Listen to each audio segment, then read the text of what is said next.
Hello everyone, welcome back to my channel. आज की video में मैं ये बताने वाला हूँ, कोई भी स्टूडेंट अगर उसका प्रिपरेशन अगर बिल्कुल भी नहीं हुआ है बीटेक फर्स्ट सेमेस्टर एग्जामिनेशन 2025 के लिए, अगर उसका प्रिपरेशन 20% 30% भी हुआ है तो क्या वो केवल पीवाईक्यू करके पास हो सकता है?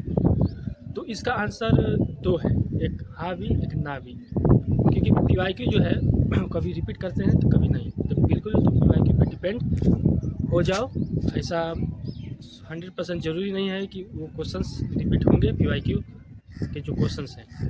क्योंकि कई पेपर में ऐसा देखा गया है कि 2-3 साल क्वेश्चंस रिपीट हुए, जिसमें ये होप था कि इसमें तो रिपीट होगा ही होगा।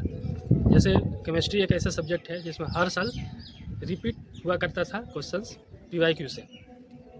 लेकिन जैसे सेकेंड सेमेस्टर का जो एग्ज़ाम होता है 2024, जो हम लोग के बैच के जो थे, तो उनके जो पीवाईक्यू अगर देखोगे तो कोई भी क्वेश्चंस मैच नहीं करता है केमिस्ट्री का। एक दो क्वेश्चंस के को छोड़कर कोई भी क्वेश्चंस मैच नहीं करता है।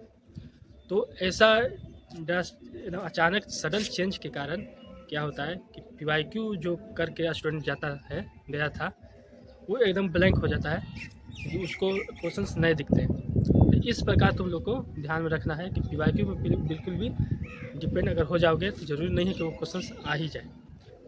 फिर भी तुम लोग 3 या 4 साल के पीवाईक्यू करके जाना, जिसका भी प्रिपरेशन अभी कम है या जिनको लगता है कि कॉन्फिडेंस कम है, तो वो पीवाईक्यू करके ज़रूर जाना। हो सकता है कि रिपीट हो जाए क्वेश्चंस। तो ये तुम लोग का लक पे डिपेंड करता है कि वो क्वेश्चन रिपीट होते हैं कि नहीं होते हैं। ये इस कुछ सब्जेक्ट है जिसके क्वेश्चन जो है पीवाईक्यू से रिपीट होते हैं, जैसे केमिस्ट्री हो गया, इंजीनियरिंग केमिस्ट्री। और मैथमेटिक्स के तो क्वेश्चंस रिपीट नहीं होते हैं, लेकिन उसका कंसेप्ट रिपीट होता है। और फिजिक्स में भी रिपीट हो सकते हैं। और ईजीडी में रिपीट नहीं होते हैं, तो उसमें तुम लोग ये आशा होप मत रखना कि रिपीट होंगे क्वेश्चंस।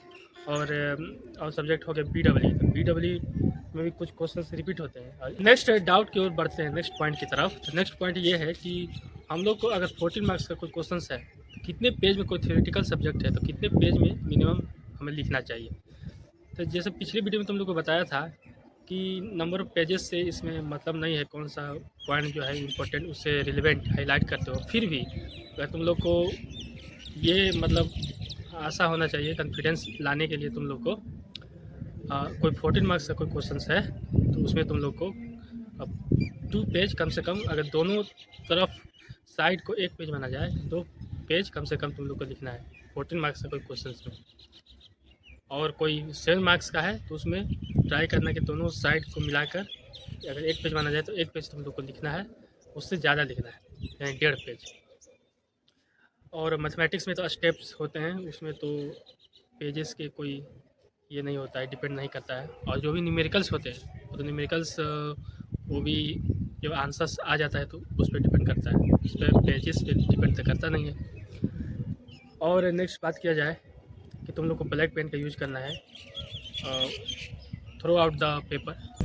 तो बात किया जाए ऑब्जेक्टिव क्वेश्चंस की, तो ऑब्जेक्टिव क्वेश्चंस ट्राई करना कि तुम लोग का सही हो ज़्यादा से ज़्यादा, क्योंकि एग्जामिनर जब चेक करेगा अगर तुम लोग का ऑब्जेक्टिव 14 मार्क्स का है तो अगर 10 मार्क्स कम से कम आता है तो उसको ये समझ जाता है कि स्टूडेंट जो है वो पढ़ कर एग्ज़ाम दिया है, मतलब पढ़ने वाला बच्चा है। इसलिए आगे के जो सब्जेक्टिव क्वेश्चंस है उसको भी केयरफुल्ली वो चेक करता है। सब्जेक्टिव क्वेश्चंस लिखते समय तुम लोग को सबसे पहले जो शुरुआत करना है वो रिलेवेंट वर्ड्स का यूज करना है, पॉइंट का यूज करना है। भले ही अगर तुम लोग को याद नहीं आ पाता है तो बीच में तुम लोग उससे हट के कुछ लिख सकते हो, लेकिन शुरुआत में तुम लोग को उससे रिलेवेंट बातें ही लिखनी है। उसके बाद एंडिंग में भी उससे रिलेवेंट बातें ही तुम लोग को लिखनी है।